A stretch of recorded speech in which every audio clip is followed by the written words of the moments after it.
Now, before I get into this review, let's just address the elephant in the room. Yes, yesterday I went and had a haircut, and yes, they went a little bit overboard with the clippers, but I also kind of feel like it's giving me a little bit of a late 80s Schwarzenegger vibe, which ain't a bad thing. Kind of feel like I'm channeling my inner Austrian bodybuilder, and you know, maybe this not so bad. Maybe I'll do my review in the Arnold Schwarzenegger voice, you never know, but probably not.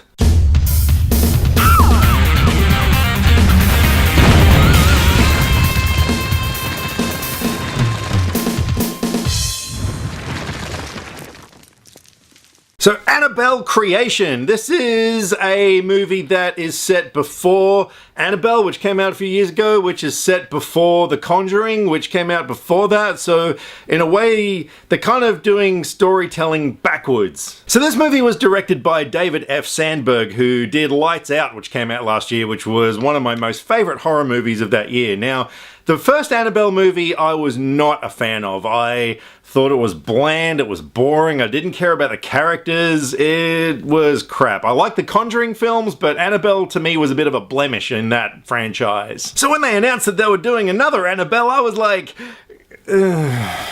But to my surprise, this movie was really freaking good. So the bulk of the movie is set in the 40s. We start off with a couple, and they experience a tragedy in which they lose their young daughter. Now, cut to 12 years later, they've opened their home up into an orphanage. So a busload of orphans turns up with a nun and 6 kids. And once they get settled into this house, some pretty creepy shit starts to happen. And there's a little bit of an air of mystery as to exactly what's going on. There seems to be some stuff going on with the parents. And in the middle of it all is this asshole of a doll called Annabelle, who seems to be doing some pretty freaky shit. So in terms of what I like about a horror movie, look, primarily it's the atmosphere. I like to be scared, not so much in terms of jump scares, which, you know, let's face it, they're easy to do, but in terms of getting under your skin and actually really chilling you to the bone, you know, that's something that is kind of rare for a horror movie to do. But I gotta hand it to Annabelle Creation. This movie really worked in terms of atmosphere through the sound design, sometimes the lack of sound. You know, there were these scenes that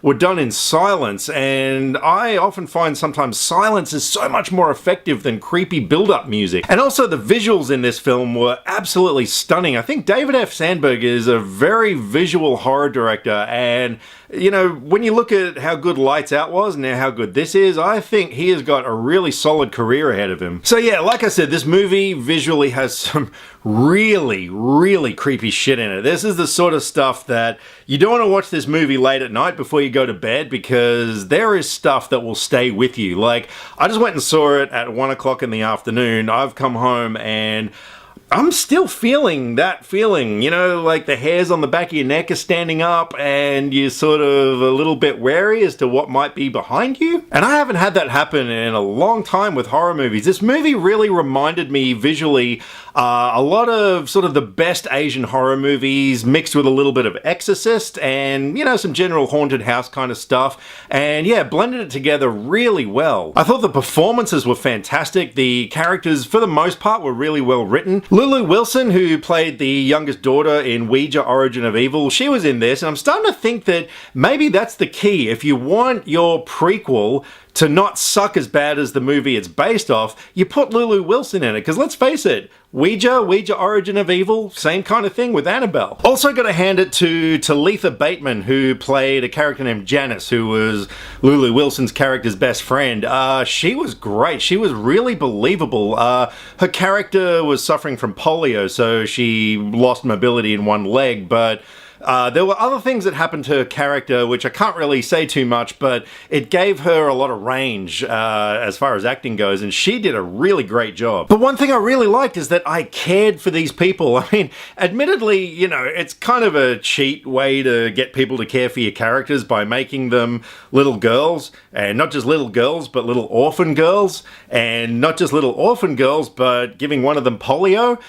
It's kind of hard not to feel sympathy for a character like that, but it was just refreshing to actually have a story where, you know, you actually wanted these people to get out of this perilous situation. But look, in terms of story, I thought that was one of the movie's biggest faults, was that it didn't have much of a story. There were actually parts sort of through the second act where I was even kind of sitting there thinking to myself, well, it just feels like a bunch of really scary scenes stuck together without much of a plot going through. It's not till the third act where there's a big reveal as to, you know, what's really going on that you kind of find out a bit more, and it actually makes it better. But one thing that really bugged me was that there were a few inconsistencies in the dialogue here and there. Like, there was this one bit where a couple of girls are terrorized by something in the room, and everyone comes running in like, oh my god, what happened? And, you know, one of them says something to the effect of, oh, they were visited by such and such. I can't really say who it was, but it was never actually said that they were visited by such and such. So it's like, well, how did you know? And another scene where a girl is being tormented by something and she's running through the house screaming and stuff, and nobody wakes up.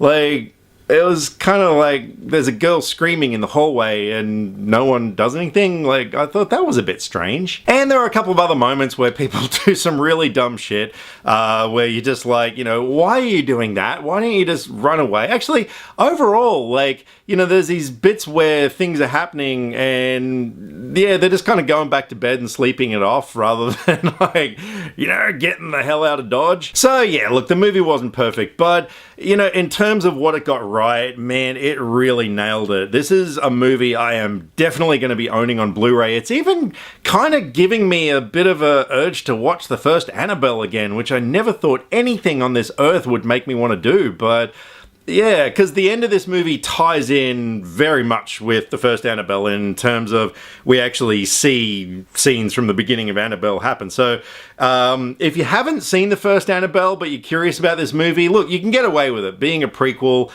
you know, it's not till the very end that it ties in with stuff, so you could probably get away with it. Do stick around till after the credits, because there's a little bit of a teaser as to the next installment in the Conjuring franchise. So, like I said, you know, this movie, it wasn't perfect, but I had a really good time. I was genuinely scared throughout the film, and I'm going to give Annabelle Creation an 8.5 out of 10.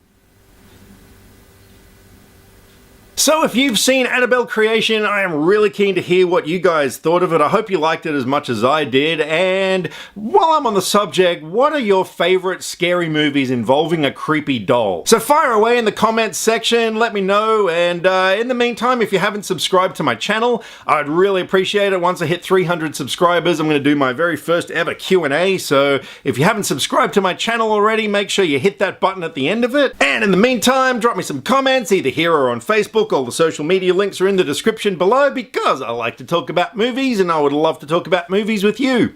I'll catch you next time. Click subscribe to stay up to date with all the latest movie reviews. Skynet will be taking over any day now, so what have you got to lose? Nyah.